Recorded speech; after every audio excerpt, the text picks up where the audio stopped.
Boa tarde a todos. 1º de março de 2019. Hoje vai ser um pouco diferente. Houve algum problema técnico ali e slide não vai ter. Mas vai ser interessante que a gente vai poder discorrer sobre algumas temáticas. O tema que eu sugeri é os papas que foram assassinados. E isso aí dá para falar no João Paulo I, dá para falar o Borgia, que foi um papa famoso, que é italiano. Dá para falar também sobre o terceiro segredo de Fátima. Que o terceiro segredo, um papa morreria numa coluna e caminharia por cima de cadáveres. Não tem nada a ver com João Paulo II, que não morreu, sofreu um atentado, mas não morreu. E não morreu um monte de sacerdotes, como está no terceiro segredo.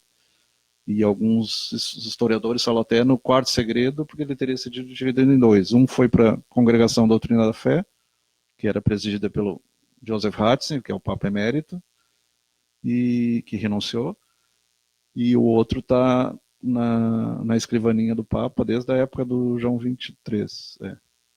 Desde aquela época, e nenhum deles revelou o final do terceiro segredo. É outro tema que é interessante conversar também. Para que quem quiser compartilhar, e o Rally ali pela internet também, está na Wikipédia a lista de papas assassinados. Então é um material bem interessante. Isso aí mostra o quê? Mostra que pelo poder, desde que a igreja se tornou estatal, unindo o Estado, o poder estatal, o poder mundano com o poder, digamos assim, espiritual, houve muito busca pelo dinheiro e muitos assassinatos. Papas católicos romanos foram assassinados. As circunstâncias variavam do martírio. Papa Estevão I, que era o Estevão, que foi assassinado, apedrejado por mando de Paulo, que era Saulo, que depois virou Paulo.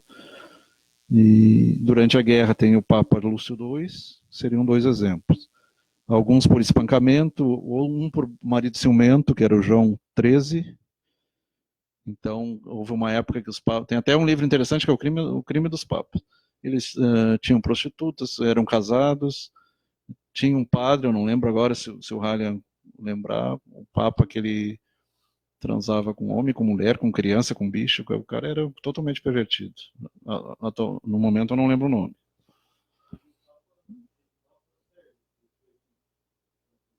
E teve um que mandou desenterrar o cadáver do antecessor e fez o julgamento pós-morte, umas coisas bem bizarras. Sapori de la Montanha, lá na Siderópolis.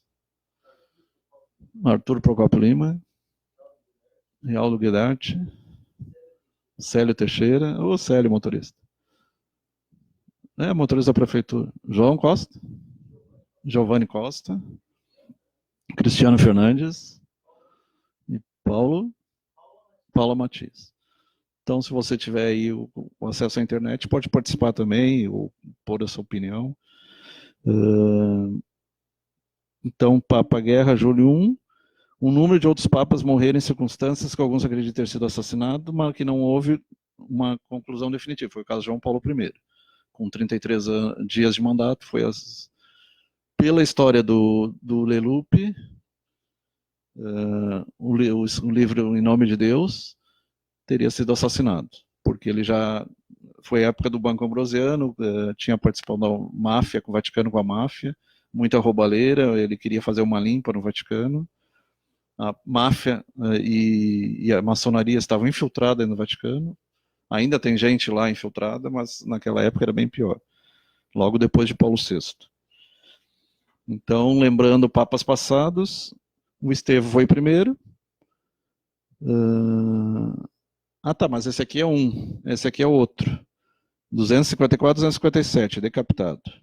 Não é o mesmo Estevão lá da época de Paulo de Tarso. O Estevão VI, 896, 897, estrangulado. Estevão, vão ter vários Estevãos, vários Joãos. Estevão VII, logo depois do sexto. 939 e 942, mutilado. Lembrando também que muitos desses eram considerados antipapas. Houve 33 antipapas, se não me engano. Então, e teve uma época que teve 3 papas. A época de Avignon, teve um papa romano, um francês e tinham 3 papas. Então, João XII, teve a papisa Joana também. Foi descoberta porque estava grávida e num daquelas passeatas foi descoberta. João 12, 955-964, assassinado por um marido traído, então eles praticavam adultério, praticavam... É um dos motivos que foi proibido o padre se casar, foi por causa disso. E houve uma época que eles tinham mulheres e várias mulheres. Papa Bento VI, 973-974, estrangulado. João 14, 983-984, morto por fome, maus tratos ou assassinato direto. Aí há alguma controvérsia. Papa Gregório V, não lembro se é o Gregório Grande. 996-999, envenenado. Pois é, não sei qual é deles. Bonifácio VIII, 1294-1303, época das Cruzadas. Morte possivelmente, embora improvável, por efeitos de maltratamento antes de um mês. Aí eu acho que foi erro médico, pelo que diz aqui. Papa Alexandre VI, esse você conhece, que é o Rodrigo Borgia. Morreu provavelmente em envenenamento pelo próprio irmão César Borgia. Os Borgia tinham a Lucrécia Borgia, era uma família de Florença. Na época, Florença era praticamente a capital, pelo menos do mundo artístico. Então, vários escândalos, inclusive o Papa era casado com a sobrinha, porque a Lucrécia Borgia era sobrinha. Em italiano tem um livro sobre a Lucrécia Borgia, bem interessante. Lista cronológica, então, outros. Aqueles foram confirmadamente assassinados, supostamente assassinados. João VIII, 872-882, alegadamente envenenado, em seguida espancado até a morte. Adriano III, 884-885, alegadamente envenenado, carece de fontes. Leão V, 903, supostamente estrangulado. João X, 914-928, supostamente sufocado por um travesseiro. Estevão VII, 928-931, alegadamente assassinado, mas carece de fontes. Papa Sérgio IV, 1009-1012, alegadamente assassinado, carece de fontes. Clemente II, 1046-1047, alegadamente envenenado. Tinha uns que eram um ano, alguns meses, né? Teve um ano que teve 4 papas. Damaso II, 1048, alegadamente assassinado. Aí teve o João Paulo I, foi 33 dias. Celestino V, 1294, rumores de ter sido assassinado por seu sucessor Bonifácio VIII, após a sua abdicação. Bento XI, então a grupo dos Bento também era bem... 1304-1305, alegadamente envenenado, nenhuma evidência fornecida, carece de fontes. Então são suspeitas. Pio XI, o antecessor do Pio XII, que era o Papa do Hitler, né? Tem um livro que é o Papa do Hitler, porque ele não foi contra nem o nazismo, nem o fascismo, o nazifascismo. Janete Rodrigues, Antônio Oliveira, Fátima Frasson e Jorge Cruz Pereira. O Pio XI, silenciado, sendo assassinado. Isto é uma pura suposição baseada no fato de que o seu principal médico foi o Dr. Francesco Petacci, pai de Claretta Petacci, amante de Benito Mussolini, o Duce. João Paulo I, então esse, 1978, morte com apenas 33 dias após a eleição papal, levou a teorias da conspiração. Toda a história da P2, que a gente pode aprofundar um pouco. Mas antes disso, teorias da conspiração envolvendo João Paulo I, o Papa Sorriso. Tudo no Wikipedia.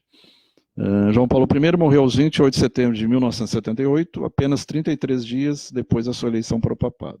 A brevidade do seu pontificado e as contradições, erros e imprecisões na versão do Vaticano sobre esse suscitaram até hoje, inclusive o João Paulo II nunca comentou nada a respeito. Especulações a respeito teria sido vítima de conspiração. Apesar da falta de provas e conclusões, há muitas fantasias na hipótese de que o Papa tenha sido envenenado durante a noite. Tem basicamente 2, e uma teria sido por um ladrão, mas também não tem um cara que escreveu um livro sobre isso também.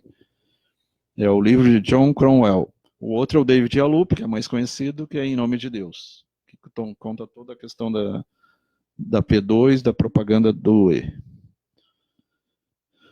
O Vaticano afirma que o João Paulo I morreu de ataque cardíaco na sua cama. E autópsia não foi realizada. Então, uma das coisas é que não foi feita a necrópsia, que está errado, é necrópsia. Não tem como tu fazer a biópsia de ti mesmo. O termo autópsia é errado. Então, o certo é necrópsia quando em morte, biópsia quando em vida. E ele foi embalsamado, que é o costume de embalsamar. Isso aí tem alguma relação lá com o Antigo Egito, então de repente a gente fica se perguntando o que os papas têm a ver com os faraós. Uns mumificavam, outros embalsamavam, o processo é mais ou menos parecido. Oposição de alguns membros da família, segundo o Vaticano, oficialmente. Alguns aspectos dessa declaração oficial, no entanto, foram mais tarde contrariados. Não foi o irlandês John Magee, então bispo, que foi secretário pessoal dos papas Paulo VI. O Paulo VI disse num depoimento que o demônio já estava sentado no Vaticano, então o próprio Papa dizendo que o mal já estava infiltrado. João Paulo I e João Paulo II, a primeira pessoa a encontrar o cadáver do Papa, mas uma das freiras que cuidava dos afazeres domésticos, como foi conhecido em 1988. Alcir Caetano e Valdir Serafim. Rosa Camargo. Então, essa freira, família falecida do Papa, em 91, revelou que não faleceu em sua cama, pois em seu escritório. Mas em seu escritório. Além disso, teria sido feito uma necrópsia de acordo com outros relatórios.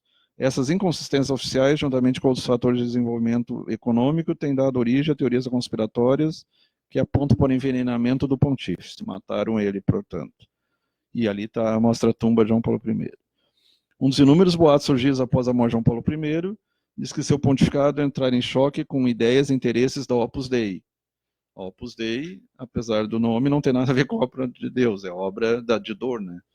Porque, inclusive, tem um livro do Dan Brown, Anjos e Demônios, se não me engano, o Código da Vinci, que fala sobre a Opus Dei. O Código da Vinci também. E o Anjo e Demônios tem a ver com esse tema também. Fala a questão dos Illuminati, da Baviera e tudo mais. E sua saída repentina do cenário daria espaço a setores da igreja ligados à cúria romana, mais empenhados em combater as tendências socialistas, então emergentes no clero em vários países. Então, papas apoiando socialismo, comunismo. Alguns especuladores reforçaram a tese com a eleição de João Paulo II, um pontífice conservador, e realmente ele era conservador, enquanto o primeiro era inovador. Ele queria fazer uma limpa na igreja. Recentemente também. O Ratzinger era conservador, enquanto o atual é... Por isso, erradamente, tem alguns ídolos comparando ele como se fosse um falso profeta, o último dos papas, mas eu, pelo menos, não vejo ele um cara ruim, pelo contrário, um cara elevado espiritualmente. Só que ele incomoda muita gente conservadora, os fundamentalistas, né? Tem mente aberta e é cientista também. Então ele queria mexer a questão da contracepção e da política, porque existem algumas polêmicas entre o Vaticano, a Igreja Católica, o uso da camisinha, o uso da pílula, alguns absurdos que não tem fundamentação científica, nem moral, nem religiosa, nem filosófica. Nesse ponto, os evangélicos estão mais adiantados. De fato, o ainda bispo Luciani desejara, enquanto ele não era papa ainda, ao menos uma das revisões das posições tradicionais da Igreja Católica sobre esses temas, consultantes com especialistas em reprodução humana e com filósofos e pensadores de distintas religiões. Então, já o ecumenismo, que tem gente que é contra, acha que ecumenismo tem a ver com nova era e não tem nada a ver. Existem também algumas teses que defendem que os negócios pouco claros entre o Banco Ambrosiano e o Banco do Vaticano, o Banco Ambrosiano depois foi fechado, foram motivo de seu assassinato perpetrado pela alta hierarquia da Igreja Católica em cumplicidade com a máfia ligada ao Banco Ambrosiano. P2, propaganda do I. E a Irmandade Secretas Maçônicas, já que o objetivo deste Papa seria a denúncia de crimes econômicos, tensionando começar esse desafio pessoal dentro da Igreja. Seria mais ou menos tipo o Bolsonaro da época, queria denunciar desvios e seria a Lava Jato da época, né? Alguns teóricos da conspiração ligam a morte de João Paulo, e eu acho que acompanha também a Operação Mãos Limpas da Polícia Federal da Itália, né? Mais ou menos na mesma época, década de 70, 80. Alguns teóricos da conspiração ligam a morte de João Paulo, em setembro de 78, com a imagem do bispo vestido de branco, dito ser visto por Lúcia Sander, mas não tem nada a ver. E seus primos Jacinta e Francisco. Então, o terceiro segredo de Fá não tem nada a ver com isso, e não tem nada a ver com a tentativa de assassinar João Paulo II também. Aquela descrição de um papa morrendo em cima de cadáveres e junto a uma cruz no monte, até hoje não aconteceu. E não achei nada na internet que já teria acontecido, poderia ser alguma coisa do passado, mas pelo menos não achei nada. Caetano Almeida, abraço. Então não tem nada a ver com a visão de Nossa Senhora de Fátima de 1917, não teria um pouco a ver com alguma do início ali das previsões, assim como as previsões de La Salette e Lourdes na França, e depois Barangandal recentemente, em 1980 na Espanha, e Medjugorje na Iugoslávia. Então alguma coisa assim, mas não nada a ver com o assassinato do Papa, um provável assassinato do Papa. João Paulo diz que ele está profundamente comovido por ter encontrado com Lúcia e prometeu realizar a consagração da Rússia, que foi feito por João Paulo II, se não me engano. Se não houvesse a consagração, inúmeras catástrofes, tem previsões bem tenebrosas, e inclusive o final da igreja, né, estaria previsto. No livro David Yalup, esse livro é muito bom, quem não leu deve ler. O jornalista britânico David Yalup publicou em 84, após longa pesquisa, a obra Em Nome de Deus, In God's Name, na qual oferece pistas sobre uma possível conspiração para matar João Paulo I, a dar de crédito às fontes de Yalup, que inclui inúmeros clérigos e habitantes da cidade do Vaticano. João Paulo I esboçava no início do seu breve pontificado, foi um dos primeiros que recusou sentar na poltrona de ouro. O Francisco também, se não me engano, né? Uma investigação sobre os supostos esquemas de corrupção no IOR, Instituto pela Opera de Religione, a mais poderosa instituição financeira do Vaticano, vulgo Banco do Vaticano, que possuía muitas ações do Banco Ambrosiano. O Banco do Vaticano perdeu cerca de $1/4 de $1 bilhão, inclusive tem ações em militarismo, guerra, coisas que, mas o que a igreja tem a ver? E não se sabe se não tem a ver até com narcotráfico, mas pelo menos participação em guerra, tudo, até com isso a igreja lucrou. João Freitas. O Banco do Vaticano perdeu $1/4 de $1 bilhão. Logo após eleger esse Papa, ele ficará a par de inúmeras irregularidades do Banco Ambrosiano, então comandado por Roberto Calvi. Todos esses caras acabaram morrendo depois. Supostos suicídios, mas provavelmente foi queima de arquivo mesmo. Conhecido pela alcunha de Banqueiro de Deus, por sua íntima relações com o IOR. Muito parecido com algumas igrejas neopentecostais, né? Teologia da prosperidade. Esta corrupção foi real e conhecida. Isso tudo, se tu pegar na Bíblia, é mamon, né? É dinheiro, não tem nada a ver com o que o Cristo pegou. E é conhecida por ter envolvido o chefe do Banco do Vaticano, Paul Marcinkus, juntamente com Calvi. Calvi era um membro da P2, Propaganda Due, uma loja maçônica italiana ilegal. Foi encontrado enforcado. Então, assim como Illuminati, alguns outros se infiltraram na maçonaria, Ordem do Templo Oriental, daquele maluco lá que dizia que era o anticristo, e Thomas Sais, Andon LaVey, da Bíblia satânica, que se infiltraram na maçonaria para ter poder. Calvi era um membro da P2, loja maçônica ilegal. Foi encontrado enforcado numa ponte em Londres, depois de ter desaparecido antes da corrupção de se tornar pública. Sua morte foi inicialmente dada por suicídio, segundo o inquérito ordenado à sua família, em seguida retornou um veredicto aberto. Então, provavelmente foi assassinado. Entre os envolvidos no esquema estaria então o secretário de Estado do Vaticano, Camerlengo. Camerlengo é o assessor do Papa, né?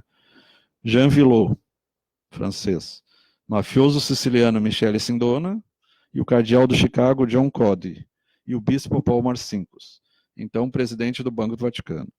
As nebulosas movimentações financeiras desses não passaram despercebidas pelo Papa Sorriso. Também são citados supostos membros da loja maçônica P2, como Licio Gelli. Deve-se ressaltar e pertencer às comunidades secretas, sempre foi e ainda é considerado motivo de excomunhão na Igreja Católica. Nós tivemos no Brasil o padre Antônio Vieira, não era Antônio Vieira. Qual é aquele que participou antes da República? Aquele era maçônico, mas tinha poucos padres maçônicos. Tem mais bispos evangélicos maçônicos. A Cúria Romana como um todo seria rechaçado o perfil humilde e reformista de João Paulo I. Diversos episódios no livro corroboriam essa tendência. O Papa Sorriso sempre repudiou dogmas, ostentação, luxo e formalidades. Para ficar num exemplo, ele detestava o sede gestatória, a liteira papal, não se sentia importante ser carregado por ombros das pessoas. Após uma insistência da cúria, ele passou a usá-lo. É um absurdo mesmo. Né? Se é lá na Índia, é até comum, mas não no Ocidente. E a Lupe cita a digitalina, que é a planta da digoxina, né, que é um remédio para o coração, veneno extraído da planta com o mesmo nome. É um veneno em altas doses, mas em baixa dose é medicamento. O Halen sabe disso, que é uma questão de dose apenas. Como a droga usada para pôr fim ao pontificado de João Paulo I. Essa toxina demora algumas horas para fazer efeito. E a Lupe defende que uma dose mínima de digitalina acrescentada à comida ou à bebida do Papa passaria desapercebida e seria suficiente para levar ao óbito. Teria que fazer um exame logo em seguida, senão não ia conseguir ser detectado. E para o autor, em nome de Deus, teria sido muito fácil para alguém conhecer seus acessos até o Papa, né? João Freitas. Juliana Teixeira Menegildo. Penetrar nos aposentos papais, cometer um crime dessa natureza. Outras obras de investigação, até porque já tiveram outros papas no passado e foram envenenados. Então não seria novidade. A teoria do envenenamento. O livro é O Dia de la Cuenta de sacerdote espanhol Jesus López Saez. Presume que o Papa foi envenenado com uma forte dose de um tal vasodilatador. Sem se deter na morte de João Paulo I, Yalupa insinuou que João Paulo II seria conivente com todas as irregularidades detectadas na breve pontificação antecessora. Não fez nada. Né? Assumiu no lugar do primeiro, adotou no nome 2 e nunca mandou investigar nem nada. Tem o livro do John Cornwell, teoria... Então, esse cara diverge um pouco. Ele diz que foi um ladrão que entrou lá, a thief in the night, um ladrão na noite. Em diversos tópicos, como horário e causa da morte, contesta as afirmações e provas de Yalupe e oferece sua versão, mantendo o debate aberto. Então, até hoje está aberto. Personalidades influentes da curia romana, ocorrências incomuns estranhas de maneira que se deu rápido embalsamento do Papa, as notícias contraditórias sobre quem encontrou o corpo e o fato de João Paulo I não ter sido devidamente atendido por médicos através de procedimentos para a prevenção da morte e corrupção que envolvia Marcinkus. Tem o abade Jorge de Nantes, AB Jorge de Nantes, teólogo tradicionalista, passou grande parte de sua vida construindo um caso de assassinato para o Vaticano, coletando depoimentos de pessoas que conheceram o Papa antes e após a sua eleição. Seus escritos entram em detalhes sobre os bancos e sobre a suposta descoberta de João Paulo I de alguns sacerdotes maçons do Vaticano, juntamente com uma série de propósitos de reforma e devoção de Fátima. Tem uma suposta previsão de Nostradamus em sua obra Centúrias, o profeta francês do século XVI, Michel de Notre Dame, que era médico, astrólogo, teria previsto, e ele usava água, um pote com água para ter suas visões, a morte de um papa em circunstâncias muito semelhantes às de um suposto assassinato de João Paulo I. Profecia relatada na Centúria 10, quadra 12, embora não estejam especificadas outras circunstâncias como nome e época. Até porque em profecia não dá para se falar em datas. O Papa eleito seria traído por seus eleitores, esta pessoa prudente será reduzida ao silêncio, eles o matarão porque ele era muito bondoso, atacados pelo medo, eles conduzirão sua morte à noite. Então fecha, essa quadra fecha com a centúria, fecha com assassinato. Na cultura popular, o livro de Malak Martin Vatican, a novel, base na história papal recente. Embora oficialmente um trabalho de ficção, Martin propõe a teoria de que o Papa foi assassinado pela União Soviética porque iria abdicar da política benigna de seus dois antecessores, João XXIII, do Concílio Vaticano II, e Paulo VI, no sentido de acomodar o comunismo e novamente condená-lo como uma ideologia totalitária ateia. Martin acredita que a estrutura da igreja foi infiltrada por décadas por agentes Illuminati, que alcançaram posições de influência e de alta patente, como Jean-Marie Villot, naquela época cardeal secretário de Estado. Então, Illuminati começaram na Baviera com propostas de ter um governo só, uma religião só, uma aldeia global, um comando só, no sentido totalitário, e acabar com todo tipo de religião essa é a ideia do Adams Weishaupt e seus seguidores. Marisa D'Agostino. O filme de 1990, O Poderoso Chefão 3, apresentou um elemento da história retratando a Società Generale Immobiliare, a maior empresa imobiliária do mundo, cujo antigo maior acionista era Santa Sé. Interessante, né? E o Banco do Vaticano, envolvidos no crime organizado durante e depois da morte do velho Papa, e eleição de um cardeal fictício chamado Lamberto ao papado. Lamberto leva o nome papal de João Paulo I. Como leal Papa João Paulo I, ele morre misteriosamente depois de um secretário entrar em seu quarto para lhe dar uma xícara de chá, queria ajudá-lo a dormir. O Papa dorme em paz, porém mais tarde uma freira entra no mesmo quarto e tenta acordá-lo do seu sono, verificando que o mesmo está sem vida. Então, é uma ficção, mas que fecha com a realidade. A vida imita a arte, ou a arte imita a vida, né?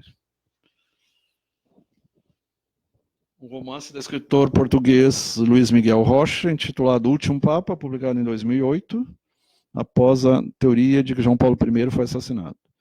The Company, a companhia, novel da CIA, of the CIA, por Robert Little, o Papa João Paulo I, assassinado por um assassino contratado pela KGB. The Last Confession, a última confissão, Roger Crane. É um thriller que acompanha as tensões dramáticas, crises de fé, manobras políticas dentro do Vaticano, em torno da morte do Papa João Paulo I. A peça percorreu o Reino Unido, a primavera de 2007, antes de ser transferida para o Teatro Haymarket. Com o elenco inclui David Suchet. Posteriormente foi transmitido pela BBC Rádio 4 em 4 de outubro de 2008. Em outubro de 2010, a peça foi levada para a Europa continental pelo grupo teatro Antwerpia de Spilling. Então, a lista de papas assassinados, loja P2, Propaganda Due, Banco Ambrosiano, críticas, teorias de conspiração envolvendo o Papa João XXIII. Aqui entra o João XXIII, se aprofunda mais. Quanto tempo temos ainda?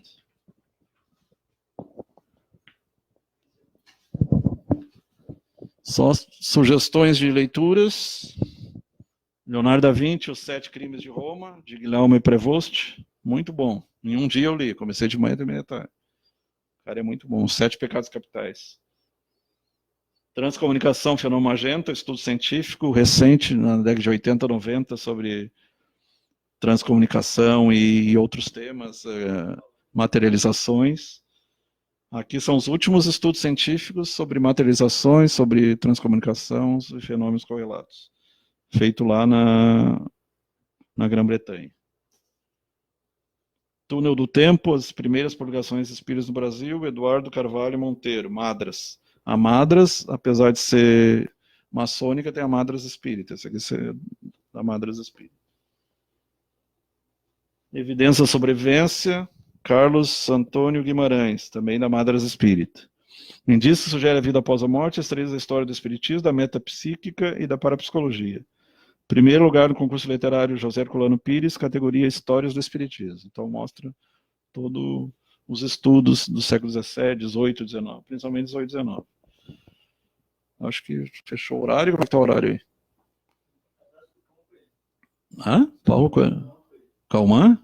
Calman Coelho. Não, rapazinho. Então, por isso era hoje. Por hoje era isso. Feliz Carnaval a todos. O próximo programa sobre Alzheimer vai ter slides e agora é nas sextas-feiras, né? Então mudou para sextas-feiras. E eu, pessoalmente, no passado já gostei de Carnaval, hoje não. Hoje isso não me pertence mais, como diz. Mas para boas leituras, para esse feriadão vai ser bom. Ou para passear, para viajar. Bom feriadão a todos.